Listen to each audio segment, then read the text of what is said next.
Student লাইফে একটা dialogue সবাই দিয়ে থাকে, আজ থাক কাল থেকে পড়বো। যে সমস্ত স্টুডেন্টরা বলেছে আজ থাক কাল থেকে পড়বো, তাদের জীবনে আর কাল আসেনি।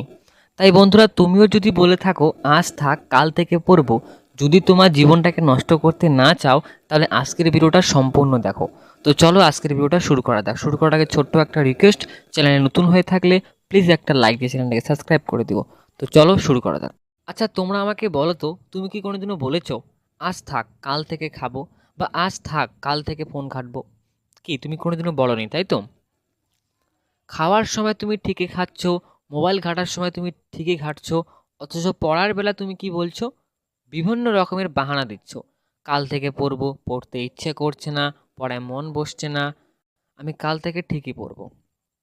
একটা কথা তোমরা সবসময় মনে রাখবে, আমাদের মন কখনো, আমাদের মন কোনো সময়ও চায় না আমরা ভালো জায়গায় গিয়ে পৌঁছাই। আমাদের মন আমাদের সবসময় বুঝায় কি হবে ভালো হয়ে, এত পরিশ্রম করে কি লাভ, বেকার। তাই তুমি যেমনভাবে নিজের জীবনটাকে সাজাবে, তেমনই কিন্তু তোমার ভবিষ্যৎ হবে। এটাই হচ্ছে তোমাদের ভবিষ্যৎ উজ্জ্বল করার সময়। জীবনটা এত সহজ না। তোমাদের এখনো জীবন সম্পর্কে কোনো ধারণাই নেই।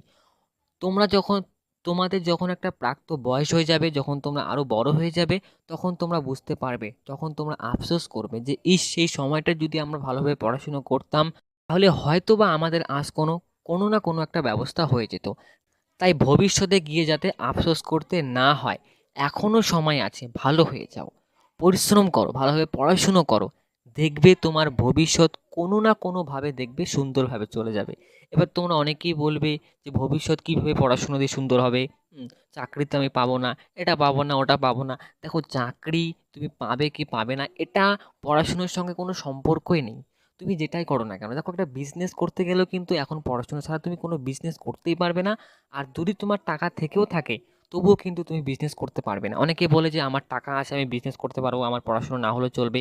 তো এটা কিন্তু একেবারে ভুল কথা। যদি তোমার লাখ লাখ টাকা থাকে অথচ তুমি পড়াশুনো জানো না, পড়াশুনো করার কারণটা কি? যাতে তোমার ব্রেন ক্লিয়ার হয়ে যায়, তোমার বুদ্ধি বাড়ে। এর কারণে কিন্তু তোমার পড়াশুনো করা একমাত্র মূল উপাদান। আর অন্যান্য কারণ রয়েছে। তুমি প্রকৃতপক্ষে একজন মানুষ হয়ে দাঁড়াবে। মানুষ ওটা না, তুমি প্রচুর টাকা কামালে, তুমি বড় বিজনেসম্যান হয়ে গেলে, একজন, তুমি একটা বড় চাকরি পেয়ে গেলে, এটাকে কিন্তু মানুষ বলে না। তোমাদের হয়তো, তোমাদের বাবা মা হয়তো ছোটবেলায় বলেছিল যে মানুষের মতো মানুষ হও। মানুষের মতো মানুষ মানে ওটা কি? তুমি বড় চাকরি পেয়ে যাবে, টাকা পয়সা তোমার প্রচুর হয়ে যাবে, এটা না। তোমার সংস্কার, তোমার ব্রেন বুদ্ধি, কোথায় কি বলতে হবে, হুম তোমার ব্যবহার আচরণ, এটাই কিন্তু এক প্রকারের প্রকৃতপক্ষে মানুষের উদাহরণ দেওয়া হয়। তো আশা করি তোমরা বুঝতে পেরেছো। তো ভালো লাগলে প্লিজ লাইক দিয়ে চ্যানেলকে সাবস্ক্রাইব করে দিও। আর আমাদের নেক্সট ভিডিও আরও দুর্দান্ত হতে চলেছে, তাই আমাদের পাশে থেকো।